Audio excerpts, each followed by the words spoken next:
28th evening. அடுத்த நாள் பிரேக்ஃபாஸ்ட்டுக்காக நைட்டே வந்து கூழு கவுத்தி வச்சுட்டு இருந்தேன். இப்போ நான் தேங்காய் கீறிட்டு இருக்கேன் இல்லையா, அந்த கத்தியை நல்லா வாட்ச் பண்ணிக்கோங்க. ஃபைனலாக இதுக்கு ஒரு ஸ்டோரி சொல்கிறேன். நான் கீறின தேங்காயை அப்படியே மிக்ஸி ஜாரில் போட்டு எல்லா ஸ்பைசஸையும் போட்டு வந்து கிரைண்ட் பண்ணி வச்சுக்கலாம்.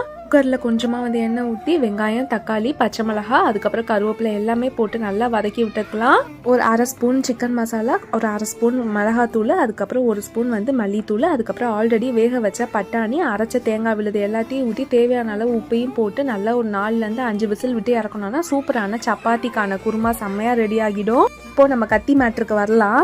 அந்த கத்திக்கு பேர் வந்து சூறு கத்திங்க. சின்ன வயசுல எங்க தாத்தா வீட்டுக்கு போகும்போது அந்த கத்தி இருக்கும்.